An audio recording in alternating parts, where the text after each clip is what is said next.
Good morning, everyone. Today we will discuss about clinical examination in Pakshaghat. Means this was the basic question that what we should write when clinical examination of Pakshaghat comes in your exams. Okay, so let's discuss the points which can be useful for the clinical examination of Pakshaghat, and you can write them in your exams as well. So first of all, the investigative part, where the laboratory and other radiological procedures comes handy.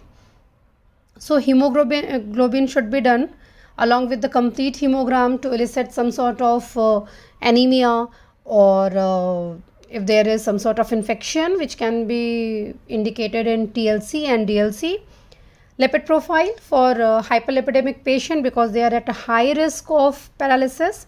CT scan, MRI, very much useful to elicit the lesion which usually occurs in some part of brain. Doppler studies of neck for eliciting the pathologies associated with veins along with the vertebrae. Then CSF examination for meningitis and everything which is associated with infection. X-ray spine to see if there is some sort of spondylitis or slip disc is there. ECG for normal cardiac activity. Myelogram is an important one to check out for spinal cord or nerve injuries. Electromyogram to check the electrical activity of the nerves. Actually we do this for the better output than the reflexes. Reflexes में क्या होता है, हम लोग momentarily करके देखते हैं और उस टाइम कैसा पेशेंट का ये रिस्पॉन्स आता है वो हम लोग डिसाइड करते हैं. But here what we do, we note it in a computerized pattern with the electrical activity. तो इसमें जो आपको प्रूफ्स मिलते हैं वो आप रीड आउट कर सकते हो, मल्टीपल टाइम उसे स्टडी कर सकते हो. स्पाइनल टैप मीन्स वही अपना CSF के लिए जो करते हैं, दैट इज.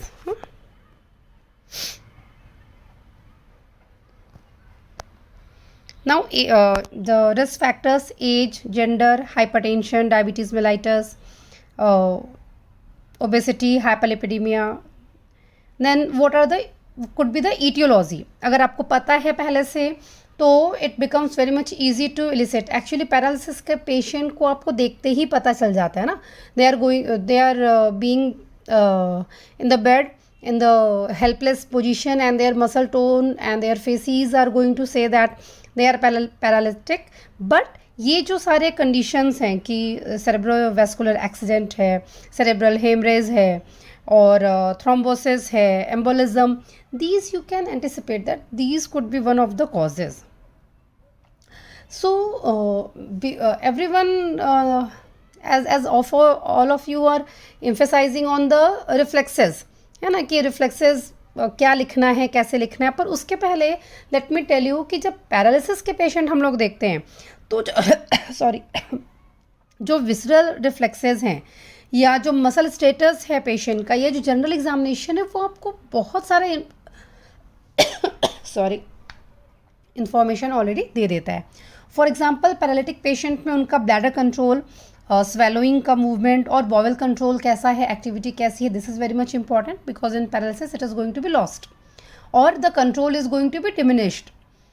मसल स्टेटस कैसा है, मसल्स जिस भी पार्ट का आप समझो हेमीप्लेजिया है या सिर्फ एक किसी हाथ में आप एक्सपेक्ट कर रहे हो, तो क्या वहाँ पर न्यूट्रिशन का स्टेटस प्रॉपर है, ठीक है, इमेशिएटेड हो गई है क्या वो मसल, आपको थिन दिख रही है क्या, टोन उसका एज इट इज़ है, power or coordination when you are going to handshake with the patient or when you are going to stretch it, is it going to have its natural tone. These important examination itself tells about the status of paralysis. कितने दिनों का है. If you can see it's quite emaciated, एकदम पतली हो गई वो muscle, इसका मतलब it has taken lots of time, है ना. वहाँ की मसल जो है वो पूरी तरह से डिजेनरेट हो चुकी है, इमेशिएटेड हो चुकी है. जनरल एग्जामिनेशन में पेशेंट का फेसिस कैसा है, क्या लॉस ऑफ एंगल्स आपको दिख रहे हैं, है ना, जैसा कि फेशियल पैल्सी में यूजुअली होता है.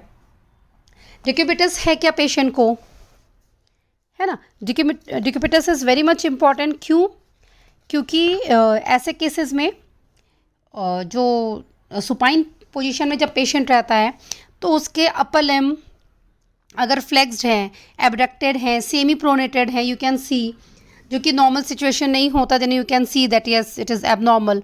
और लोअर लिम्ब में अगर एक्सटेंडेड है, एडक्टेड है और प्लांटीफ्लेक्स्ड है, देन यू कैन थिंक कि देयर कुड बी पैरालिसिस, है ना। सो डिक्यूबिटस भी बहुत इंपॉर्टेंट है। देन नेक वेन्स, क्या आपको वो एनगॉर्स दिख रही हैं क्या, या उनका पल्सेटाइल नेचर उनका लॉस्ट हो गया है। देन पल्स, ओके, पल्स ज़्यादा है, कम हो गई है। बीपी पेशेंट का कम या ज़्यादा है। रेस्पिरेशन कैसा हो रहा है, ठीक है, रेट कैसा है, रिदम कैसा है। These are important clinical examinations which are associated in the cases of paralysis, which are very much important, must be noted. Now let's discuss some reflexes, some signs which are associated with neuron lesions. Means हम लोग जब paralysis में ये सारे reflexes देखते हैं ना, तो वी चेक कि किस लेवल पे कौन से स्पाइनल नर्व को ये इंजुरी हुई है, कहाँ पर वो लेजन है जिसके कारण पेशेंट को पैरालिसिस हुआ है. ओके, सो पैरालिसिस है या नहीं है, ये जो अदर एग्जामिनेशन हम लोगों ने देखे ना, जिसमें कि आपने डिक्यूबिटस पेशेंट का चेक किया, जिसमें कि आपने उसका विसरल रिस्पॉन्स चेक किया, ये चीज़ें बताती हैं. No these examination are going to tell you कि कहाँ पर प्रॉब्लम है. अब कर्निंग साइन है. कर्निंग साइन जो है ये इंडिकेट करता है मेनिंजियल इरिटेशन को. तो इसमें क्या करते हैं, पेशेंट को सुपाइन आपको लेटाना है, हिप और नी उसकी फ्लेक्स रहेगी 90 डिग्री पर, और अब उसको इस 90 डिग्री से उसके पैर को आपको एक्सटेंड करना है, ऊपर की तरफ बढ़ाना है. ठीक है, बारी बारी दोनों पैरों पे करते हैं. जैसे ही पेशेंट का पैर 135 से एवव जाता है, इवन बहुत सारे पेशेंट्स में लेस देन 135 डिग्री से ही आपको पेशेंट के मसल्स पे, लोअर लिम्ब के मसल्स पे रेजिस्टेंस फील होना स्टार्ट होता है, और पेशेंट बताता है कि ये पेन हो रहा है यहाँ पे ना, मैं ऊपर नहीं कर पा रहा हूँ. So this Corning science indicates about the meningeal irritation.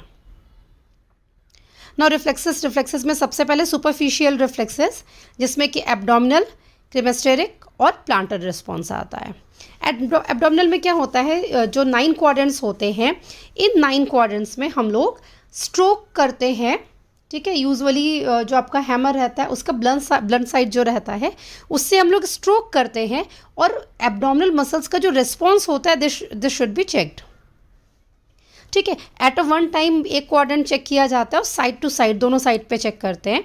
ठीक है, वुडन एप्लीकेटर ले लिया, या पॉइंटेड एट जो रिफ्लेक्स हैमर का हैंडल होता है उससे लेकर के स्ट्रोक्स करते हैं, और देखते हैं कि एब्डोमिनल मसल्स का मूवमेंट कैसा है. It is going to be normal, that says that कि जो एब्डोमिनल मसल्स है उनका पैरालिसिस तो नहीं है. ओके, सम टाइम लेकिन कर्निंग साइन जो है ये नॉर्मल पीपल में भी एब्सेंट होता है, जो बहुत ओबेज हैं, या those women who had gone through multiple pregnancies, उनमें ये एब्सेंट भी होता है.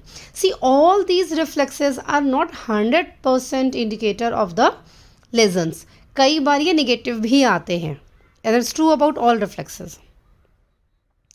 क्रीमेस्टेरिक में क्या होता है, जो कि अगर ये एब्सेंट, ये upper motor neuron, lower motor neuron दोनों में एब्सेंट होता है, इसमें हम लोग मीडियल पार्ट ऑफ थाई जो होता है उसको डाउनवर्ड डायरेक्शन में स्ट्रोक करते हैं. यूजुअली मेल में जब करते हैं तो जो स्क्रोटम और टेस्टीज है they are going to move superiorly, और अगर फीमेल में करते हैं तो जो पेल्विक मसल्स होती है उनमें स्ट्रेच क्रिएट होता है, जिसको जीजेल रिफ्लेक्स कहते हैं विमेन में. ओके, प्लांटर रिफ्लेक्स बहुत ही कॉमन है, बेबिस्की साइन के नाम से भी इसको जाना जाता है. ठीक है, इसमें हम लोग क्या करते हैं, पेशेंट को सुपाइन लेटाते हैं. आइडियल पोजीशन तो पेशेंट को है सुपाइन लेटा करके, उसके बाद उसके फीट में ये चेक किया जाता है. ठीक है, दोनों फुट को बारी बारी चेक करते हैं, और लाइन जो होती है वो बिल्कुल हील से स्टार्ट होकर के स्मॉल मेटा टार्सल से होती हुई बिग टो की तरफ आती है. ठीक है, ऐसा करने पे यूजुअली जो फिंगर्स होती है वो अंदर की तरफ या कर्ल अप होती हैं. अगर फिंगर्स की फैनिंग हो रही है, अगर जो बिग टो है ये आउटवर्ड मूव कर रहा है, अपवर्ड मूव कर रहा है, या फिर जो लिम्ब की मसल्स हैं वो कॉन्ट्रैक्ट पीछे की तरफ होती है, then it is going to be known as Babinski sign positive. Okay, so it is indicating about the lesion. अब डीप ये हो गया सुपरफिशियल वाले प्लांटर तक. नाउ डीप रिफ्लेक्सेस, उसमें सबसे पहला बाइसेप जर्क है. ठीक है सॉरी, बाइसेप जर्क जो है ये यूजुअली C5 के इसको लेजन को इंडिकेट करता है. व्हाट वी डू, इसमें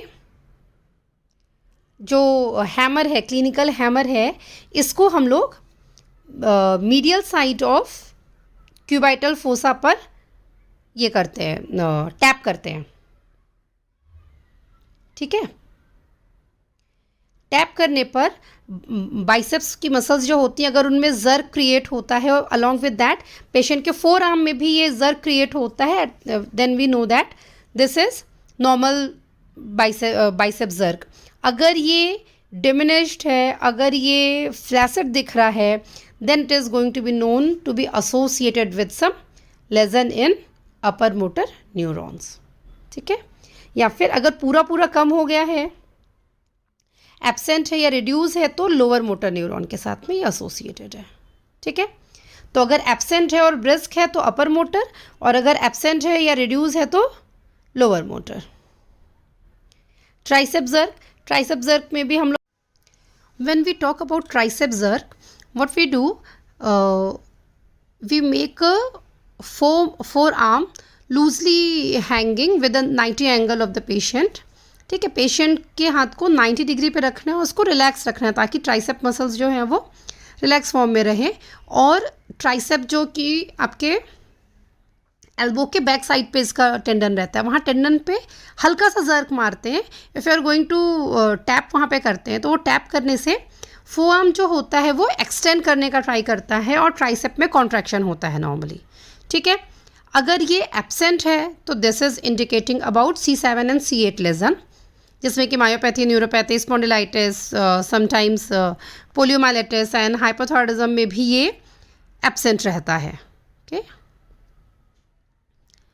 now supinator jerk, a patient is in a seated position. ठीक है, और now what you have to do कि प्रोनेट करते हैं फोर आर्म को, और जो रेडियस का ये है स्टेलॉइड प्रोसेस जो उठा हुआ दिखता है वहाँ पे हम लोग टैप करते हैं. ठीक है, वहाँ टैप किया तो क्या होगा, फिंगर्स में फ्लेक्शन होता है और एल्बो का एक्सटेंशन होता है. ओके, अगर एल्बो एक्सटेंड कर रहे हैं तो इट मीन्स कि पेशेंट में लेजन है.